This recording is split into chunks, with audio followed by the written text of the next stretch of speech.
자, 오늘 12월 11일 마감 시장 말씀드려보도록 하겠습니다. 오늘 시장 상승으로 끝나긴 했는데 전반적으로 그렇게 재밌다는 느낌은 아닙니다.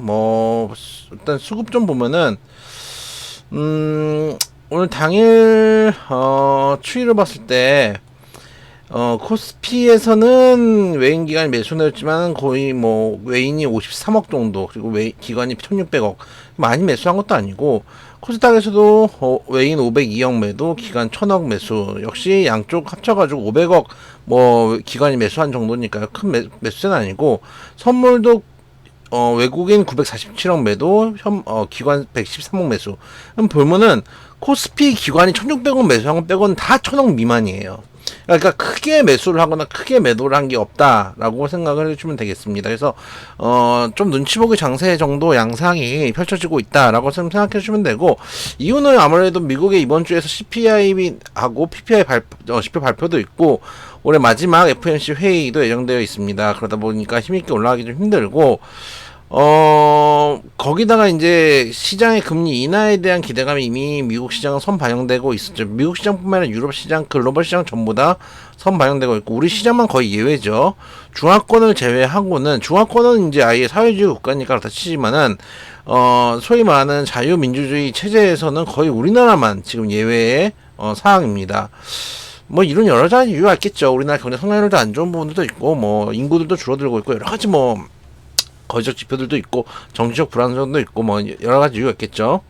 그래서 아시아 시장도 약간 혼조 양상인데, 일본 시장이 1.56% 강세로 마감을 했습니다. 일단 미국 증시 강세를 보이다 보니까 엔화 강세가 좀 주춤해져서 그런 측면들이 투자 심리를 좀 우호적으로 만드는 부분들도 있고, 중국 시장 같은 경우는 상해 시장이 장초에는 강한 하락 흐름으로 시작했는데 0.74% 강세로 마감했고, 항생도 장초보다는 그래도 낙폭을 좀 줄이면서 0.91%, 그리고 대만도 0.09% 정도 하락으로 마감하는 모습이었습니다. 이제 문제되는 거는, 항생과 연계된 홍콩 ELS 상품에 대한 얘기가 슬슬 시장에서 나오더라고요.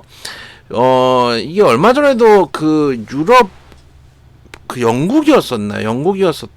독일이었던 것 같은데, 이 ELS 관련해가지고, 이게 어느 정도 일정 지수 이상이면 무조건 수익이 창출되는데, 이게 이 이하로 떨어지면은 딱 제로가 되거든요. 그러니까 거기서부터 손실이 시작이 돼요. 그래서 그 ELS 구조가 우리 주식처럼 이렇게 되는 게 아니에요. 이렇게 일직선으로 올라가는 게 아니고, 이렇게 올라가다가 어느 순간이 되면 딱 락원이 돼 버린단 말이에요. 그래서 그런 이제 ELS 불안전 판매에 대한 이슈가 있는데, 항생지수가 못 올라오면은 내년에 대규모 ELS 손실 사태가 벌인다라는 뉴스들도 전해지고 있는데, 항생이 계속 힘을 못 쓰는 것도 조금 이제 눈여겨볼 만한 부분들이 있다.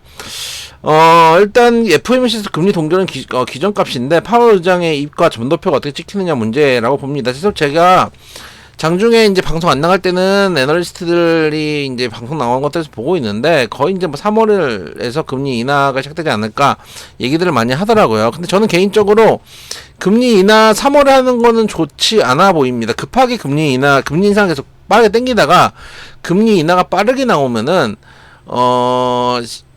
시장에서 이제 경기 침체 시작인가라는 이제 우려가 생길 수도 있거든요. 좀 볼까요? 마켓을 보면은 내년 3월 그래도 내년 3월이 많이 올라왔네. 42%까지 올라오긴 했네요.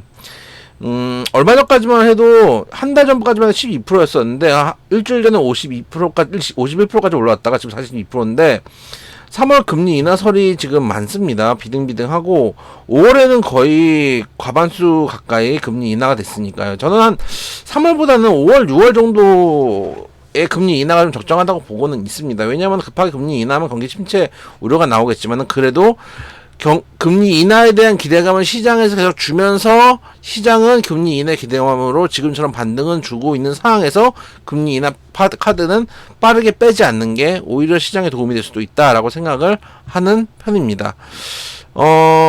그리고 내년 5월, 6월쯤에 금리 인하되는 게 좋은 게, 우리나라 공매도가 아마 제 예상으로는 내년에 선거가 끝나면 공매도가 재개될 가능성이 높거든요. 총선이 내년에 4월이라고만 생각하는데 날짜가 정확하게 기억이 안 나네요.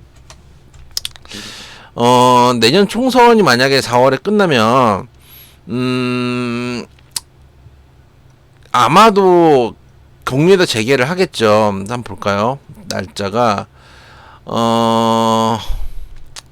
본투표가 내년 4월 10일이에요. 4월 5일부터 6일까지 사전투표라고 본투표가 4월 10일인데 이제 사실 솔직하게 얘기하면은 공매도 저는 이제 지난번에 말씀드렸던 게 공매도 규제에 대해서 예탁원이랑 한국거래소 나와가지고 이래서 안 되고 저래서 안 되고 뭐 이런 걸 되게 꼴배기 싫어하잖아요. 왜냐면은 공매도 금지는 상당히 단기적인 문제고 우리가 궁극적으로 원해야 되는 건 뭐냐면은 공매도 규제를 원해야 되는 겁니다. 특히 불법 공매도를 어떻게 시스템적으로 규제하는 건가 이게 궁극적이거든요. 근데 이제 개인 투자자들은 당장 공매도 금지시켜주면 그거 좋다고 막 이렇게 하는데 평생 주식시장에서 먹고 산다고 생각하는 제 입장이나 앞으로도 계속 주식 투자를 한다고 생각하는 경우에는 단기적인 공매도 뽕이 중요한 게 아니고 실질적인 공매도가 어떤 식으로 규제될 것인지 이게 더 중요한 거거든요. 그렇기 때문에 이게 만약에 내년 총선 끝나고 어쨌든 간 정치적인 이슈 때문에 공매도 금지를 했으니 정치적 이슈가 끝나고 나서는 공매도 금지를 풀어버린